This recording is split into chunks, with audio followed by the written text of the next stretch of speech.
দার্জিলিং সবার পছন্দের hill station, কিন্তু অক্টোবর 2025-এ দার্জিলিংয়ের অবস্থাটা একদমই আলাদা। রাস্তা ভাঙা, নন স্টপ রেন, ল্যান্ডস্লাইডে এখন নর্থ বেঙ্গল।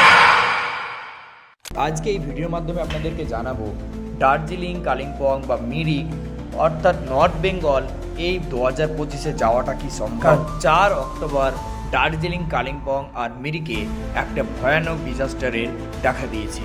এই দিন পাহাড়ে হাওয়া অনেকটা বেশি ছিল, আর এই হাওয়া পাহাড়ি এলাকার লোকেদের জন্য স্বাভাবিকই ছিল, কারণ হিমালয়ে এইসব জিনিস হতেই থাকে। আর কেউই জানতো না যে সকাল হওয়াটা তাদের জন্য একটা দুর্ঘটনায় পরিণত হবে। তাদের ঘর বাড়ি, তাদের আশ্রয়ের ঠিকানা সমস্ত কিছু ধ্বংস হয়ে যাবে। নর্থ বেঙ্গলে প্রায় এরিয়া আইসোলেট হয়ে গিয়েছে, কারণ NH10 আর NH110 এবং লোকাল এরিয়া কাদায় এবং ধসে সমস্ত কিছু বন্ধ হয়ে গিয়েছে। এই ল্যান্ডস্লাইডের সবচেয়ে ক্ষতিগ্রস্ত এরিয়া হচ্ছে মিরিক, যেখানে আয়রন ব্রিজ পর্যন্ত ধ্বংস হয়ে গিয়েছে। ব্রিজ ভেঙে যাওয়ার কারণে মিরিক আর শিলিগুড়ির যে কানেকশন সেটা নষ্ট হয়ে গিয়েছে।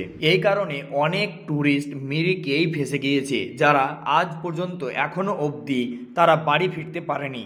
করেছি কালকে রাতভর বৃষ্টি হয়েছে, ল্যান্ডস্লাইডের জন্য আমরা কোথাও বেরোতে পারছি না। এই বাচ্চা নিয়ে ভীষণ অসুবিধাতে পড়ে আছি।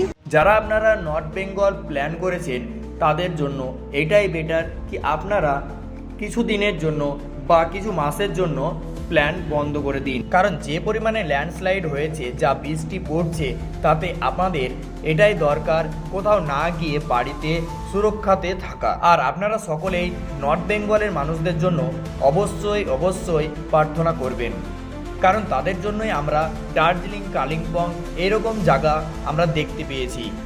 আজ তারা খুবই দুঃখের মধ্যে, খুবই কষ্টের মধ্যে আছে, তাই আমাদেরও দরকার তাদেরকে প্রার্থনা করা, তাদের জন্য হেল্প করা। আমাদের এই চ্যানেলে ট্রাভেল রিলেটেড ইনফরমেটিভ ভিডিও বানাই, তো আপনাদের একটি লাইক আমাদের এই চ্যানেলটিকে বা একটি সাবস্ক্রাইব আমাদের এই চ্যানেলটিকে অনেক আগে নিয়ে যেতে পারে। চ্যানেলটিকে একটি সাবস্ক্রাইব করে দেবেন, ভিডিওটা ভালো লাগলে একটা লাইক করবেন, আর কমেন্টে অবশ্যই জানাবেন।